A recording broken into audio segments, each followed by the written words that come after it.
হে গাইছ কি খবৰ আপোনালোক আশা কৰোঁ সকলো ভাল আছে আপোনালোক আশীৰ্বাদ ময়ো ভালেই আছোঁ সময় হৈছে 3:20 গাইছ আৰু আজি ব্লগটো আমি ঘৰৰ পৰাই আৰম্ভ কৰি দিছোঁ আৰম্ভণিত আপোনালোকে চাব পাইছে গাইছ আজি ব্লগটো অকণমান স্পেচিয়েল হ'বলৈ গৈ আছে গাইছ মানে আজি মানে ষ্টাৰ্টিঙৰ পৰা গাইছ মানে দুটাই ব্লগটো ষ্টাৰ্ট কৰিছোঁ ন কি কৈছে আজি স্পেচিয়েল হ'ব নাই অকণমান আৰু গাইছ বহুত দিন পাছত গাইছ মানে আমি গাইছ মানে ইউটিউবত মানে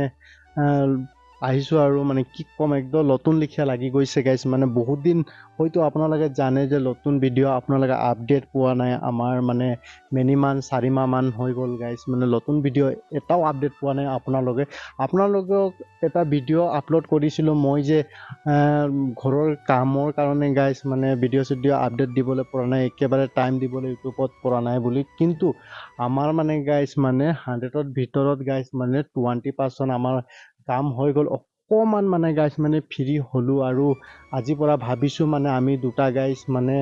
15 দিনত বা সপ্তাহত এটা হ'লেও মানে আপোনালোকৰ ভিডিঅ' আপডেট দিম বুলি ভাবিছোঁ আমি দুটা আৰু গাইছ মানে আজি ভিডিঅ'টো ষ্টাৰ্ট কৰিম মানে বুলি ভাবিছিলে আমাৰ কেমেৰামেনজনে তেওঁ মানে গাইছ মানে ষ্টাৰ্ট কৰিম বুলি ভাবিছিলে আজি ভিডিঅ'টো মই ষ্টাৰ্ট কৰিম হা মোক কৈ আছে মানে মই ষ্টাৰ্ট কৰিম ঠিকে আছে তুমি কৰিবা যদি মই ক'লোঁ তেওঁক মানে তো কৈছে মই ষ্টাৰ্ট কৰিম বুলি কিন্তু গাইছ তেওঁক মানে মোবাইলখন দি দিলোঁ গাইছ মানে বনা এটা কিবা বনা কেনেকুৱা ষ্টাৰ্ট কৰে কেনেকুৱা কি কৰে মানে মই একো মানে কোৱা নাই তেওঁক তো কৈছে যে মই আজি পাৱাৰত কৈছে যে মই আজি ষ্টাৰ্ট কৰিম বুলি তেওঁক দি দিলোঁ মানে তো বিৰাট মানে লাজ কৰিছে মানে কি ক'ম কি নাই মানে মনত মানে ভাবি আছে তো মই ক'লোঁ যে পাৰিবা যদি দিয়া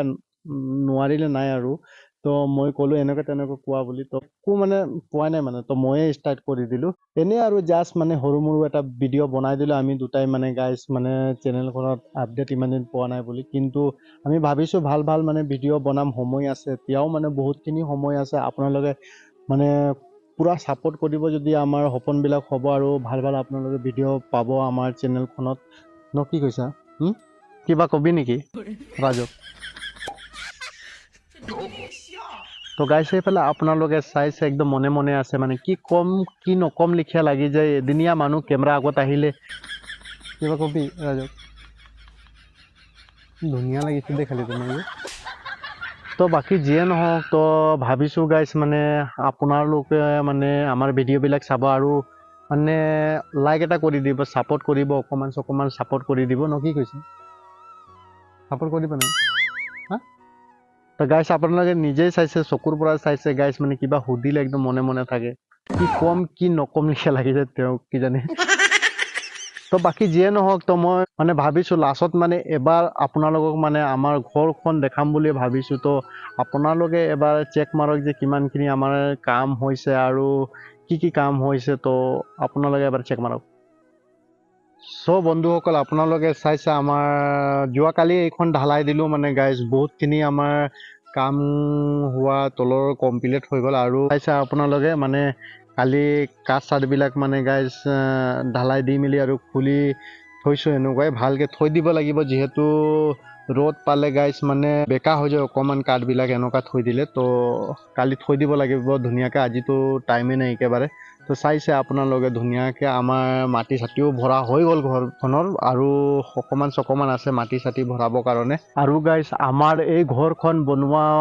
মানে আমাৰ কেমেৰামেনখনৰ গাইজ বহুত সপোন আছিলে আৰু গাইজ ময়ো ভাবি আছিলোঁ যে গাইজ মানে আমি দুটা মিলি এখন ধুনীয়া ঘৰ বনাম বুলি লাগিলে যিমানো কষ্ট কৰিবলগীয়া হ'লেও আমি কৰিম বুলি ভাবিছিলোঁ কিন্তু আপোনালোকৰ আশীৰ্বাদত গাইজ মানে লাহে লাহে আমাৰ ঘৰখন মানে হৈ আছে আৰু 100ৰ ভিতৰত গাইজ মানে 20% কাম হৈছে আৰু 80% কাম